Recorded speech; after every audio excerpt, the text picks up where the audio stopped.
Clip number 476۔ اس clip میں آپ قرآن پاک کی سورہ یونس کی آیت نمبر 6 سے 8 تک کی تلاوت، ترجمہ اور تفسیر قرآن صراط الجنان سماعت فرمائیں گے۔ بسم اللہ الرحمن الرحیم۔ ترجمہ، اللہ کے نام سے شروع جو نہایت مہربان رحمت والا ہے۔ ان فی اختلاف اللیل والنہار وما خلق اللہ فی السماوات والارض لآیات لقوم یتقون۔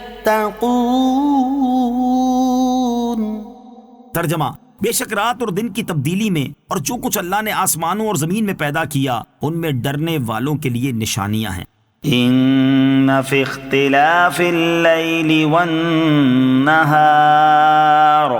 بے شک رات اور دن کی تبدیلی میں۔ اس سے پہلی آیات میں اللہ تعالیٰ نے اپنی ربوبیت اور وحدانیت پر زمین و آسمان کی تخلیق، سورج اور چاند کے احوال سے دلائل قائم فرمائے، اور اس آیت میں دن اور رات کے اختلاف سے حاصل ہونے والے فوائد سے وحدانیت پر دلیل قائم فرمائی۔ آیت کا خلاصہ یہ ہے کہ بے شک دن اور رات کے آنے جانے، کم اور زیادہ ہونے میں، اور جو کچھ اللہ تعالیٰ نے آسمانوں میں پیدا فرمایا جیسے فرشتے، سورج، چاند، ستارے وغیرہ، اور جو کچھ زمین میں پیدا فرمایا جیسے حیوان، پہاڑ، دریا، نہریں اور درخت وغیرہ، ان سب میں اللہ تعالیٰ سے ڈرنے والوں کے لیے اللہ تعالیٰ کی قدرت اور وحدانیت پر نشانیاں موجود ہیں۔ ان چیزوں کا نشانیاں ہونا بالکل واضح ہے کہ یہ سب اللہ عز و جل کی تخلیق اور قدرت کی دلیلیں ہیں کہ وہ کتنی عظیم قدرت و عظمت والا ہے جس نے ان سب چیزوں کو وجود بخشا۔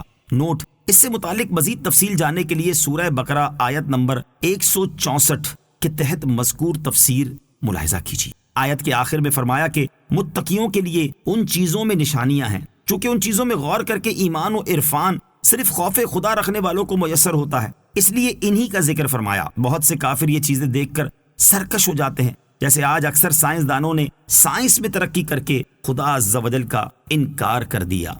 ان الذین لا یرجون لقاءنا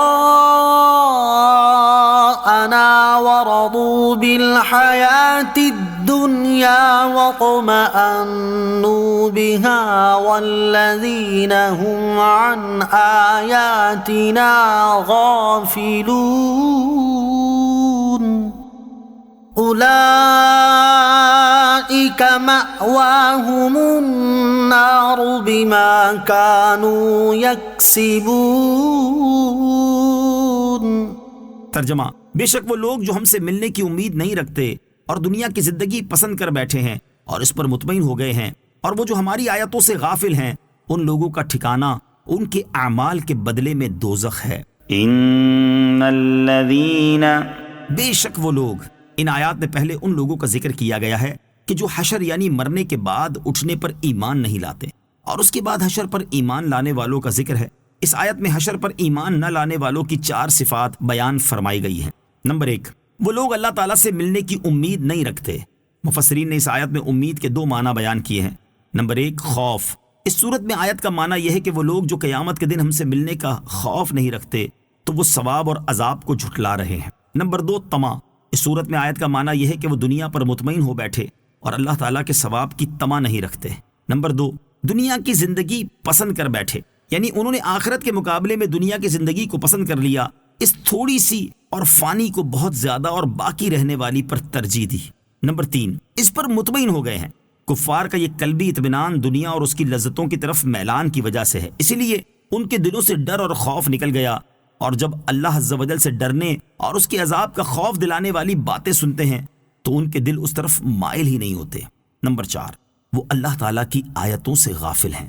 حضرت عبداللہ ابن عباس رضی اللہ تعالیٰ عنہما سے مروی ہے کہ یہاں آیات سے تاجدار رسالت صلی اللہ تعالیٰ علیہ وآلہ وسلم کی ذات پاک اور قرآن شریف مراد ہے، اور غفلت کرنے سے مراد ان سے اعراض کرنا ہے۔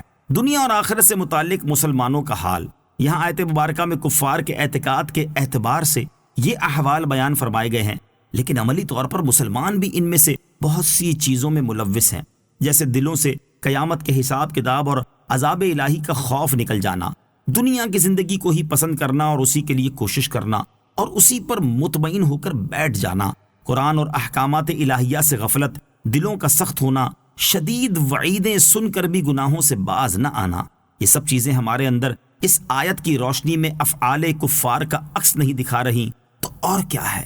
اولئک مأواہم النار، ان لوگوں کا ٹھکانہ دوزخ ہے، یعنی ان لوگوں کے کفر، تکذیب اور خبیث اعمال کے بدلے میں ان کا ٹھکانہ دوزخ ہے۔ صلو علی الحبیب صلی اللہ تعالی علی محمد صلی اللہ تعالی علیہ وسلم۔ مجھے اپنی اور ساری دنیا کی لوگوں کی اصلاح کی کوشش کرنی ہے انشاءاللہ عز و جل۔